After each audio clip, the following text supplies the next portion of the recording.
My stocks and shares ISA has just hit £70,000 for the very first time, so I thought I would give you an update on everything that I'm investing into and how much I've been recently adding into this account. But first, let's take a look at an overview on what's going on in the markets over the last month. Okay, starting off with America and the S&P 500, which represents the top 500 companies in America, has actually seen some new all-time highs. It's currently up almost 18% for the year. Now, in terms of what have been the main drivers for this performance in the last month, one of the major things that has happened is that the US Federal Reserve has cut interest rates by 0.25%, taking them from 4.25% down to 4%. Dropping the interest rate is also going to drop the yield returns on things like bonds, and this is going to motivate people to take their money out of bonds and then put them back into equities like the stock market, and this is exactly what has been happening, as this report right here is showing. Secondly, we're seeing more money being piled into those top tech companies and AI companies, as we have seen for a very long time now.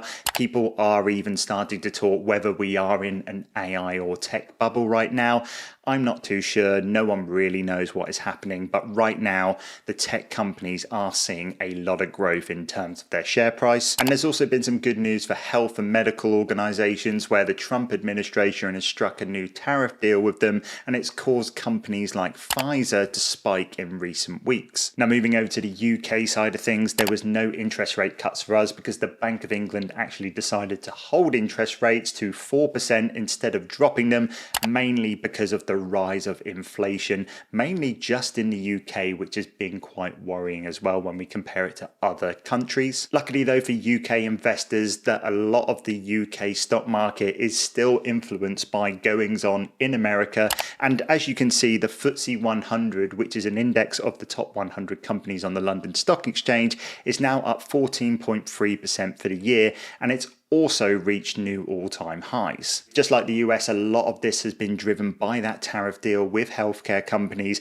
and a company like AstraZeneca, for example, has benefited massively because their share price has jumped up over 14% in just the last 5 days. But taking a look overall, at least with the US and UK markets, which are the ones that I'm interested in anyway, things have been really good for the last couple of months, so to say. But once again, when things have been good, you always have that overarching thought of when are we due a correction or even a crash in worst case scenarios, which I guess is a nice kind of pivot for me to move into an update of my actual portfolio. Okay, for new viewers, this is my stocks and shares ISA that I hold with Vanguard. I do have my private pension and other investment accounts with some other providers, but this is where I keep all of the investments within my stocks and shares ISA. And as you can see, I have just reached the £70,000 mark, mainly due to the performance over the last month in the stock market and some of the money that I've actually added in myself. Now, one thing that I have to point out, which I always have to point out, is that whilst it does say that I am up £16,000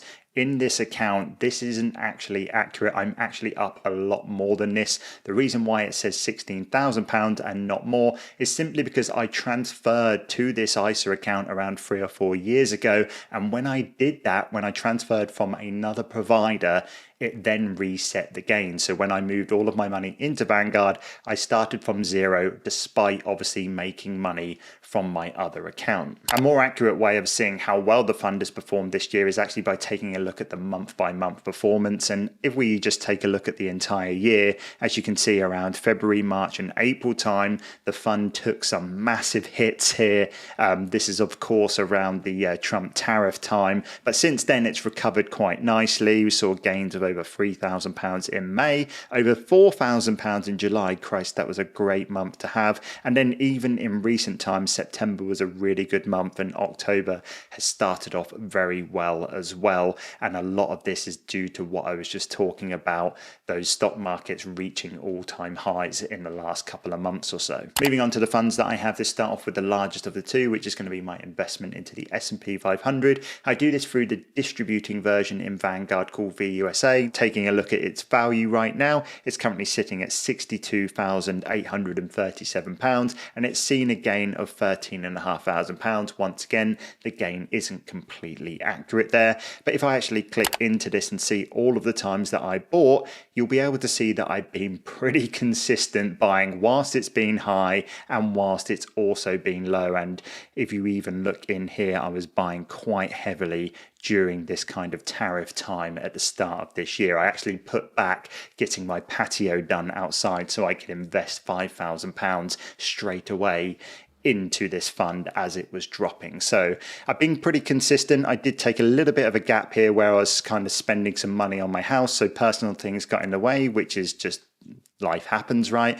But I have just started buying quite consistently again, and I'm looking to max out my ISA by April next year, so hopefully I can do that. And then just the second fund that I have in my portfolio is the one that tracks the FTSE 250. So basically this is the companies in number 101 to 350 in the London Stock Exchange, and as you can see, the total value of this one is just under £8,000, and it's seen an improvement of £904 in terms of value. Once again, not accurate because I did transfer this from my old Hargreaves Lansdown account a few years ago as well. But this one I haven't been investing into quite regularly. As you can see, I pretty much have not made any investments into this over the last couple of years. However, I did make an investment into it most recently, and I will be investing a little bit more into this going forward. I do think there is some room for this to move, even though the UK is heavily reliant on the US, and it's not probably in its best state right now, if I'm going to be completely honest with you, but I still want to get some more exposure into the UK because my portfolio is very heavily reliant on the US right now, which has obviously paid some really good dividends for me. But going forward, I do want to kind of balance out my exposure a little bit more. So yeah, that's my portfolio. It's currently just under £71,000.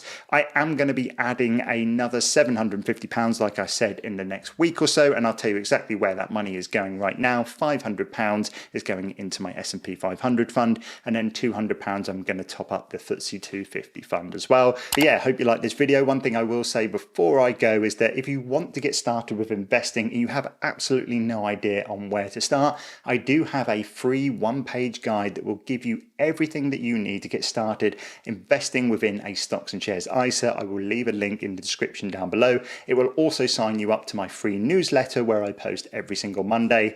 But other than that, leave a like if you found the video useful, and I will see you in the next one. Take care.